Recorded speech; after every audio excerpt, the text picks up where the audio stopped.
Uttarakhand bulletin में आप सभी का स्वागत है। आपके साथ मैं हूं नलिनी पांडे। देहरादून के त्यूड़ी से खबर है। यहां पर शादी समारोह से लौट रही कार हादसे का शिकार हो गई। हादसे में कार सवार 3 लोगों की मौके पर ही मौत की खबर मिल रही है, जबकि 3 लोग घायल हो गए। त्यूड़ी थाना क्षेत्र में रायगी मंदिर के पास यह हादसा हुआ। कार बेकाबू होकर रोड से 100 मीटर नीचे खाई में गिर गई। पुलिस सूचना के बाद मौके पर पहुंची और घायलों को अस्पताल पहुंचाया। मरने वालों में एक 3 साल का बच्चा भी शामिल है और तीनों त्यूड़ी के ही रहने वाले थे।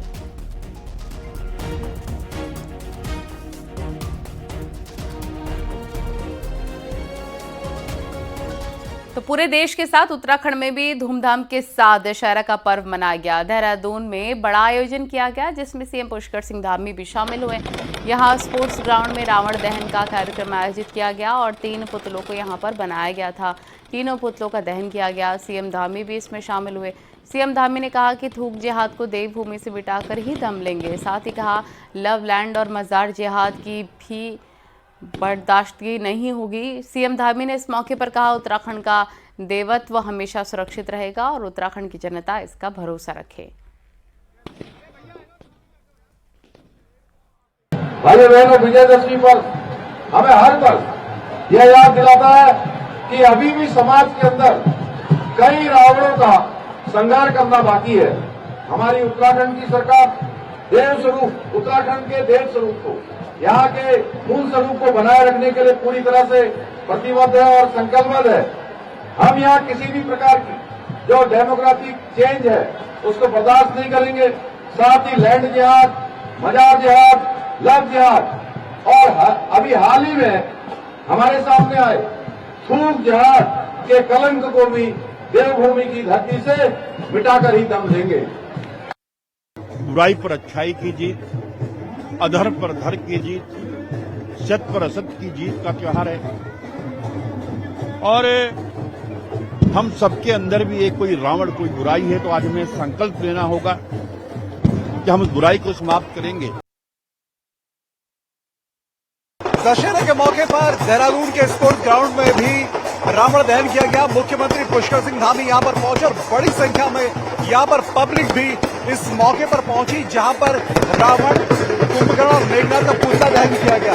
लेकिन मुख्यमंत्री ने जो बड़ी बात आज यहां पर कही वो ये कि उत्तराखंड देवभूमि में किसी भी तरीके से लैंड जिहाद, लव जिहाद, मजार जिहाद को बर्दाश्त नहीं किया जाएगा।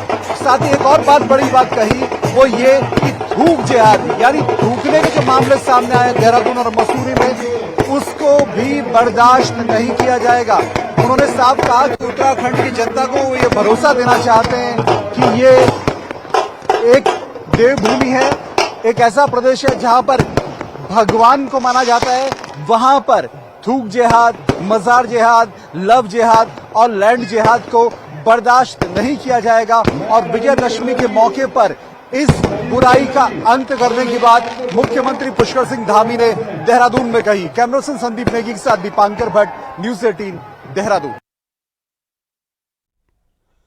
रुड़की के नेहरू स्टेडियम में भी दशहरा पर्व पर बड़ी धूमधाम के साथ इस त्योहार को मनाया गया। 65 फीट का रावण का पुतला, 50 फीट का कुंभकर्ण पुतला और 45 फीट का मेघनाथ का पुतला बनाया गया था। और पुतला दहन से पहले रावण युद्ध का मंचन भी दिखाया गया और फिर लोगों की भारी मौजूदगी के बीच, आतिशबाजी के बीच रावण परिवार के तीनों ही पुतलों का दहन किया गया। मेघनाथ के पुतले का दहन करेंगे। मेघनाथ के पुतले का दहन होगा यहाँ पर। धूमधाम के साथ रावण दहन हुआ है, 3 पुतलों का दहन हुआ है। बड़े बड़े और भव्य पुतले बनाए गए थे। कुंभकर्ण का पुतला दहन होगा। सभी अपने मोबाइल निकाल ले, सभी लाइटें जला दें अपनी। और जो घड़ी के लिए आप आए थे, जो इंतजार कर रहे थे, वो आपके सामने है। कुछ सिंगल ली जा गई है। अब आपके सामने रावण का पुतला दूधू करके चलेगा। सभी नीचे बैठ गए, पीछे से सभी अपने मोबाइल में इस बहुत ही विगम दृश्य को कैद करना चाहते हैं। अल्मोड़ा में ऐतिहासिक दशहरा मनाया गया और इस बार रावण परिवार के 17 पुतले बनाए गए। सभी पुतलों को दहन करने से पहले पूरे शहर में भ्रमण कराया गया। करीब 1 महीने से पहले से ही इन पुतलों को तैयार किया जा रहा है। जैसे इन पुतले को नगर में निकाला गया, लोगों की भीड़ उमड़ पड़ी।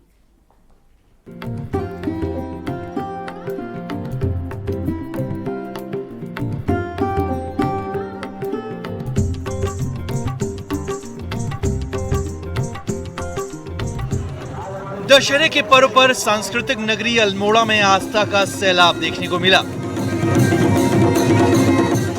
जैसे ही सड़कों पर रावण परिवार के पुतलों को घुमाना शुरू किया गया, क्या स्थानीय लोग क्या पर्यटक, सभी लोग एकटक इन जीवंत पुतलों को निहारते रहे।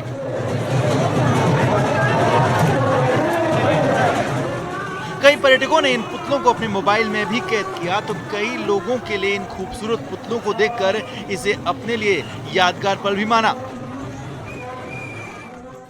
जहां और शहरों में रावण परिवार के कुंभकर्ण, मेघनाथ और रावण के 3 पुतले बड़े बड़े एक स्थायी जगह पे बना करके फूके जाते हैं, अल्मोड़ा शहर में रावण परिवार के जितने भी सदस्य हैं उन सबके चलते हुए पुतले बनाए जाते हैं, भव्य कलात्मक पुतले बनाए जाते हैं और रावण परिवार के हर सदस्य का पुतला बनाकर युवाओं के द्वारा उनका एक भव्य जुलूस निकाला जाता है। इस बार रावण परिवार के कुल 17 पुतलों को यहाँ तैयार किया गया था। अल्मोड़ा ही पूरे देश में एक ऐसा एकमात्र शहर है जहां रावण परिवार के पुतलों को भी तैयार किया जाता है, जिसमें रावण, कुंभकर्ण, मेघनाथ, ताड़िका, शूर्पणखा, अक्षय कुमार, खरदूषण, मारीच समेत 17 असुरों के पुतले इस बार तैयार किए गए। पुतले बेहद ही आकर्षक बनाए जाते हैं। इस मौके पर राजनीतिक हस्तियों का भी जमावड़ा लगा रहा। छोलियार यहाँ पर आए हैं, ये भव्य और दिव्य स्वरूप यहाँ का आज दिख रहा है। ये हमारे पूर्वजों के द्वारा जो संस्कार संस्कृति इस अल्मोड़ा नगर को मिला है वो आने वाली पीढ़ी तक जा रहा है। इसलिए अपने आप में दशहरे का महोत्सव, देश विदेश से लोग इसको देखने के लिए आते हैं। इसकी पहचान सिर्फ अल्मोड़े नगर तक ही नहीं है, अल्मोड़े जिले तक नहीं है, पूरे देश में इसकी पहचान है।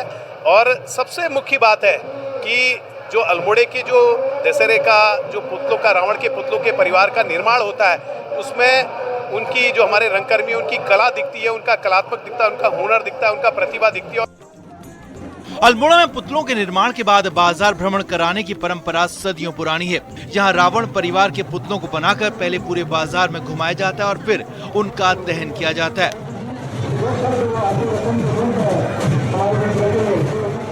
इन पुतलों को सिर्फ देखने के लिए ही दूर दूर से लोग यहाँ पहुँचते हैं। न्यूज़ 18 के लिए अल्मोड़ा से किशन जोशी की रिपोर्ट।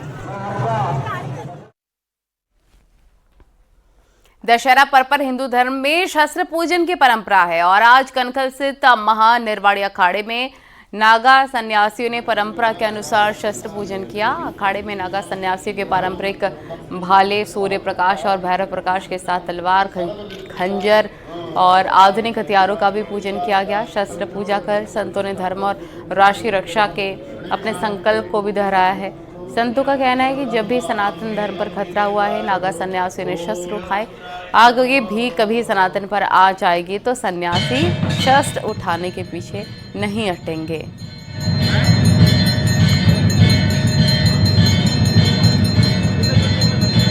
आदि जगतगुरु शंकराचार्य की नागा सन्यासियों की जो परंपरा है, भगवान श्री कपिल महामुनि जी, इष्ट देवता श्री पंचायती अखाड़ा महानिर्वाणी के नेतृत्व में प्रतिवर्ष की भांति इस वर्ष भी ये शस्त्र पूजन का आयोजन किया गया, जो आज के वर्तमान समय में सांकेतिक रूप से राष्ट्र, धर्म, गौ ब्राह्मण आदि की कभी ऐसी परिस्थिति आती है तो सन्यासियों ने एक योद्धा के रूप में धर्म की रक्षा की है।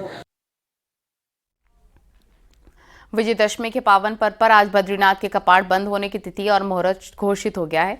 17 नवंबर को बद्रीनाथ धाम के कपाट बंद होंगे। रात 9:07 पर भगवान बद्री विशाल के कपाट शीतकाल के लिए बंद हो जाएंगे और इससे पहले 13 नवंबर से कपाट बंद होने की पंच पूजाएं शुरू होंगी। आज सभा मंडल में धर्माधिकारी ने तिथि घोषित की। 4 धाम में बद्रीनाथ के कपाट सबसे आखिर में बंद होते हैं।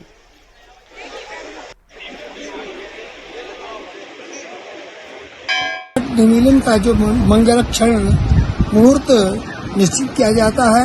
परंपराया विजयादशमी के दिन श्री बद्रीनाथ धाम में भगवान के मंदिर परिसर में ही जो दरबार और सजाया जाता है, उस दरबार में बद्रिकाश्रम के और देश विदेश से आए हुए समस्त श्रद्धालु जन एकत्रित होकर के इस क्षण के साक्षी होकर के, और उन्हें सौभाग्य मिलता है इस क्षण का साक्षी होने का। और भगवान के पावन कपाट निमीलन का मुहूर्त जो निश्चित किया गया 17 नवंबर रात्रि 9:07 पर मिथुन नगर के पर्वोत्तम नवम उत्सव में और भगवान के पावन कपाट निमीलित किए जाएंगे। विजयदशमी के पावन पर्व पर आज गंगोत्री और यमुनोत्री धाम के कपाट बंद होने का शुभ मुहूर्त निकाला गया है और 2 नवंबर को 12:14 पर गंगोत्री धाम के कपाट बंद होंगे। वहीं पर 3 नवंबर को भैया दूज के पावन पर्व पर 12:03 पर यमुनोत्री धाम के कपाट श्रद्धालुओं के लिए बंद कर दिए जाएंगे।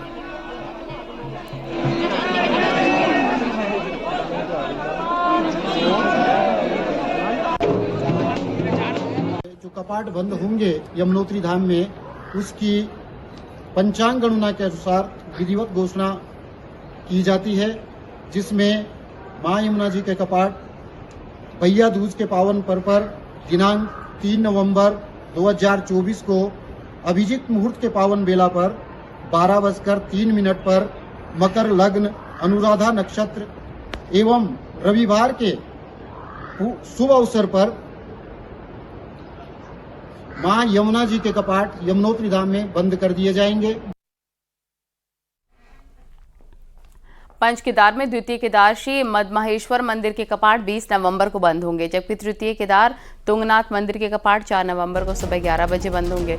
कपाट बंद होने के बाद भी मदमहेश्वर भगवान की चल विग्रह उत्सव टोली विभिन्न पड़ावों से होकर शीतकालीन गद्दी स्थल श्री ओंकारेश्वर मंदिर ऊखीमठ पहुंचेगी और 23 नवंबर को मदमहेश्वर मेला आयोजित होगा।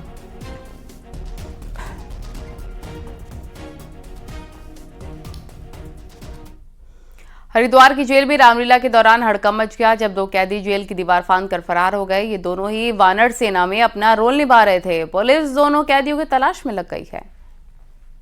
गगन तलक रचना सोई मुझ में है, मुझसा पंडित मुझसा योद्धा संसार में कोई। हरिद्वार की रोशनाबाद जेल में शुक्रवार की रात रामलीला का मंचन चल रहा था, जिसमें कैदियों को अपना हुनर दिखाने के लिए मंच दिया गया।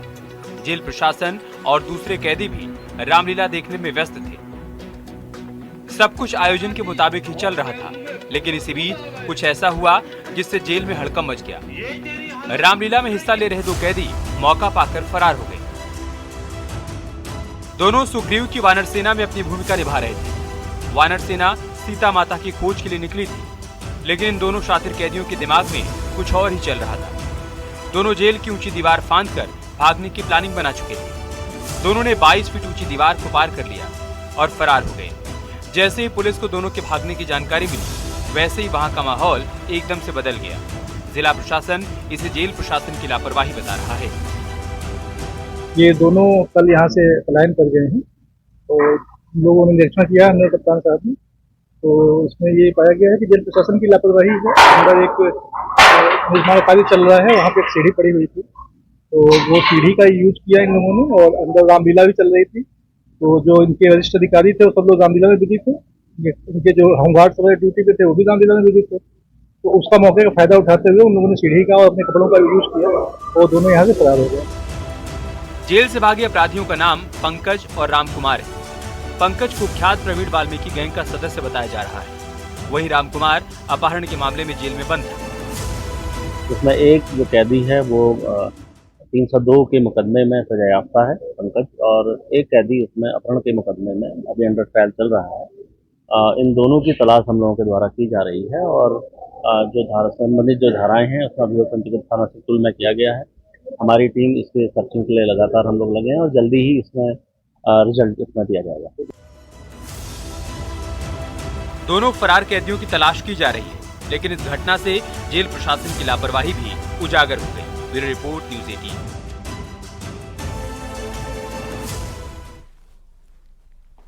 विजयदशमी के मौके पर रक्षा मंत्री राजनाथ सिंह ने बीआरओ के 75 प्रोजेक्ट का उद्घाटन किया, तो मुख्यमंत्री पुष्कर सिंह धामी भी प्रोग्राम में वर्चुअल जुड़े। इसमें 9 प्रोजेक्ट उत्तराखंड के हैं। गढ़वाल में करछा, मेंग, गधेरा, घस्तोली, पागल नाला पुल शामिल है।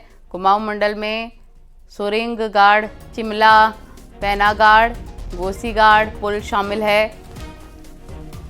इसके साथ ही देहरादून में शिवालिक परियोजना के ऑफिस का भी उद्घाटन हुआ है। सीएम धामी ने इसके लिए रक्षा मंत्री राजनाथ सिंह का आभार व्यक्त किया।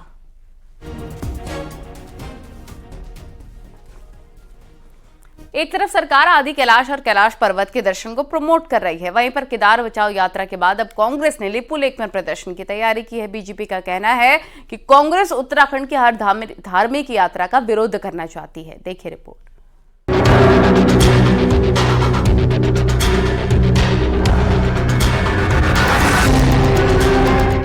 18,000 फीट की ऊंचाई पर 15 अक्टूबर को कांग्रेस ने प्रदर्शन की तैयारी की है। कैलाश पर्वत दर्शन और आदि कैलाश का आखिरी पड़ाव लिपुलेख है। इसी लिपुलेख में धारचूला विधायक हरीश धामी और कांग्रेस प्रदेश अध्यक्ष करण माहरा के साथ सीनियर नेता धरना देंगे। कांग्रेस की मांग है कि पिथौरागढ़ से गूंजी तक यात्री हेलीकॉप्टर से न जाएं, क्योंकि ऐसा करने से सड़क रूट पर पड़ने वाले कारोबारियों के बिजनेस पर असर पड़ रहा है। प्रदेश कांग्रेस कमेटी के साथ प्रदेश के तमाम विधायक और कांग्रेस के वरिष्ठ नेता वहां पर रहेंगे और हरीश धामी जी की मांग का समर्थन करने के लिए पूरी प्रदेश कांग्रेस कमेटी लिपुलेख में धरना देगी और सरकार का ध्यान वहां की उपेक्षा, जो सीमांत की उपेक्षा भाजपा की सरकार द्वारा की जा रही है, उस ओर ध्यान दिलाने के लिए धरना आयोजित किया जाएगा। आदि कैलाश में प्रधानमंत्री नरेंद्र मोदी के आने के बाद जहां यात्रियों की तादाद बढ़ी है, वहीं चीन में पड़ने वाले कैलाश पर्वत के दर्शन भी भारत की सीमा से हो रहे हैं। ऐसे में कांग्रेस के धरने प्रदर्शन को बीजेपी ने धर्म विरोधी कदम बताया है। बीजेपी के मुताबिक कांग्रेस नहीं चाहती कि कोई भी यात्रा ठीक से चले। कांग्रेस नहीं चाहती कि देवभूमि की यात्रा का जो स्वरूप है वो विकसित हो, और पहले केदारनाथ यात्रा, अब गुंजी की यात्रा को प्रभावित करने का जो षड्यंत्र कांग्रेस द्वारा किया जा रहा है, मैं उसकी घोर भर्त्सना करता हूं। कम से कम प्रदेश स्तर अध्यक्ष स्तर के व्यक्ति को इस प्रकार के छोटे विषय पर नहीं जाना चाहिए। 13 सितंबर को केदारनाथ में कांग्रेस की केदार बचाओ यात्रा पूरी हुई और अब आदि कैलाश यात्रा के पड़ाव लिपुलेख में धरने की तैयारी है। दोनों धाम भगवान शिव के हैं और इसीलिए धामों के नाम पर धरने प्रदर्शन को बीजेपी धर्म और राज्य विरोधी कदम बता रही है। दीपांकर भट्ट, न्यूज़ 18, देहरादून।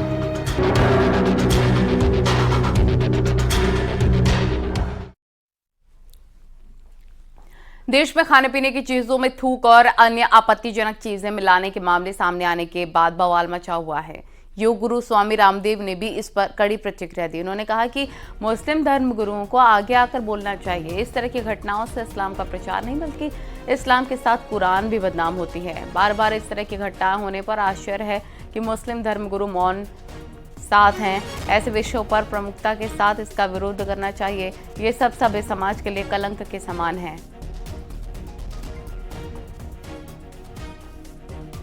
इस्लाम के बड़े मुल्ला मौलवियों को, धर्म गुरुओं को आगे आकर के बोलना चाहिए भाई। कहीं थूक दिया, कहीं मूत दिया, कहीं और गंदगी कर दी, इससे इस्लाम का प्रचार नहीं होता। इससे इस्लाम, हिंदुस्तान और इससे मुसलमान और कुरान इससे बदनाम होता है। तो मैंने पहले भी कई बार देखा कि ये घटनाएं हुई और अब भी बार बार हो रही हैं। और आश्चर्य की बात यह है कि शीर्ष धर्मगुरु उस पर मौन हो जाते हैं। सबको बहुत ही प्रखरता के साथ इसका विरोध करना चाहिए। यह सभ्य मानव समाज के लिए एक बहुत ही कलंक जैसी दुर्घटनाएं हैं। कांग्रेस ने केदारनाथ उपचुनाव को लेकर बड़ा फैसला लिया है। केदारनाथ उपचुनाव के लिए कांग्रेस ने 2 विधायकों को ऑब्जर्वर बनाया। विधानसभा में उपनेता विपक्ष भुवन कापड़ी और विधायक वीरेंद्र जाति को ऑब्जर्वर बनाया गया। ब्लॉक लेवल पर भी 5 ऑब्जर्वर नियुक्त किए गए। कांग्रेस की उत्तराखंड प्रभारी शैलजा ने इसका लेटर जारी किया।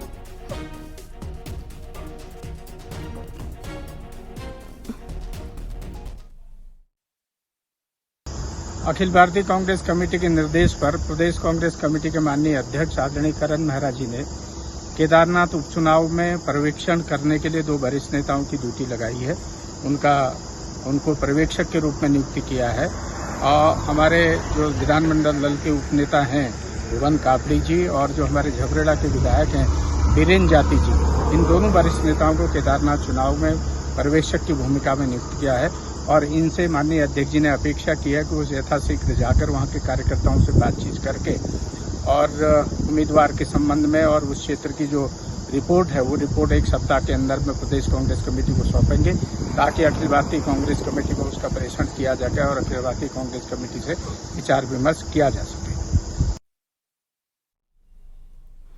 कांग्रेस ने केदारनाथ के लिए 2 ऑब्जर्वर नियुक्त किए हैं, तो बीजेपी ने कांग्रेस पर निशाना साधने में देरी नहीं की। बीजेपी प्रदेश अध्यक्ष ने कहा कि हाईकमान ने छोटा सा उपचुनाव अपने हाथ में ले लिया है और ऑब्जर्वर बनाने वाला लेटर प्रभारी शैलजा ने जारी किया है। मतलब ये कि कांग्रेस प्रदेश अध्यक्ष करण माहरा पर हाईकमान को भरोसा नहीं है। इससे कांग्रेस का अंदरूनी झगड़ा साफ दिख रहा है। मुझे लगता है कि कांग्रेस का आंतरिक द्वंद्व इस स्थिति तक पहुंच गया है कि सीधा केंद्र को इन्वॉल्व होना पड़ रहा है और करण मेहरा जी की जो स्थिति है वो केंद्र नेतृत्व ने समझ लिया और उत्तराखंड की जनता ने तो उनको पहले ही एक प्रकार से मैं ये कह सकता हूं कि हर चुनाव में जिस प्रकार का उनका बड़बोलापन रहता है और उसका परिणाम जो आते हैं उस परिणाम की हताशा ही करण जी को अब धीरे धीरे बैक कर रही है। 2 अक्टूबर के दिन उत्तराखंड के सरकारी सिस्टम पर साइबर अटैक हुआ था और हालात ये हैं कि 10 दिन बाद भी ऑनलाइन सिस्टम सुधर नहीं पाया है। अभी 90 से ज्यादा सरकारी वेबसाइट और एप्लीकेशन पूरी तरह से ठप पड़े हैं और अधिकारी सिर्फ लीपापोती कर रहे हैं।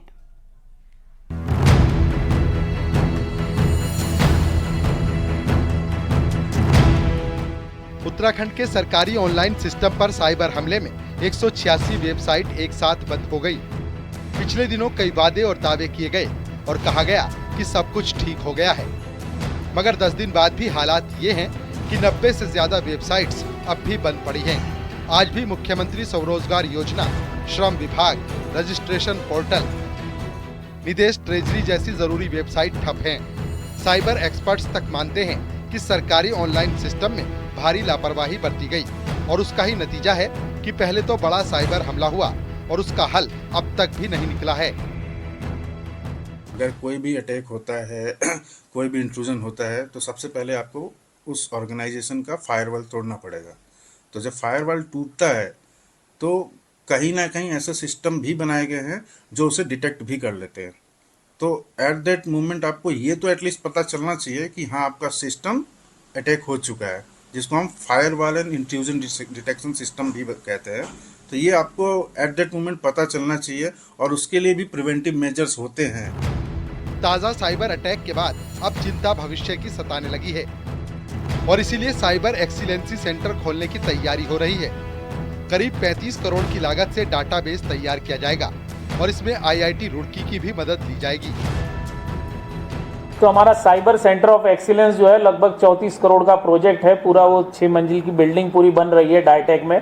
तो उस पे जो है पूरा डिटेल RFP और DPR भी IIT रुड़की से हमने बना दिया है। तो उसमें ये सारा जो रिसर्च एंड डेवलपमेंट होगा, जो नए टेक्नोलॉजीज से जो ये साइबर क्राइम होता है, तो साइबर सेंटर ऑफ एक्सीलेंस में ये सारी चीजें होने वाली। हालांकि नया सिस्टम बनने के बाद भी अधिकारियों की लापरवाही में कितनी कमी आएगी ये नहीं कहा जा सकता। उत्तराखंड का सरकारी ऑनलाइन सिस्टम फिलहाल राम भरोसे चल रहा है। जिम्मेदार अधिकारी जवाब देने को तैयार नहीं है, लिहाजा कब तक पूरा सिस्टम ठीक होगा इसका जवाब किसी के पास नहीं है। देहरादून से न्यूज़ 18 के लिए सत्येंद्र बंसवाल की रिपोर्ट।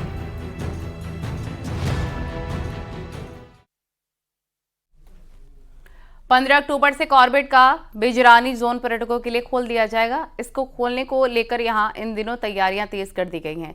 मॉनसून सीजन में 3.5 महीने बंद रहने के बाद इसे फिर से नए सत्र के लिए खोला जाना है। ऐसे में यहाँ सभी सुविधाओं को दुरुस्त करने में कॉर्बेट प्रशासन लगा है। इन दिनों यहाँ की रोड को भी ठीक किया जा रहा है, क्योंकि मॉनसून सीजन में रोड ही सबसे ज्यादा डैमेज होती हैं। कल उस जोन को खोलने की तैयारी जोर शोर से चल रही है, जिसके अंतर्गत जो हमारा स्वागत कक्ष है आमडंडा पे, उसकी रिपेयर और उसकी तैयारियां वहाँ पर की जा रही हैं। जो स्कैनर्स वगैरह जो वहाँ पे काम करते हैं उन सबको एक बार फिर से सुचारू रूप से चलाने का किया जा रहा है। और जो रोड्स वगैरह हैं, जो भी पर्यटन मार्ग जो है उसको सुदृढ़ करने का, उसको अच्छा करने का प्रयास। खबरें जारी है, रुकेंगे छोटे से ब्रेक के लिए।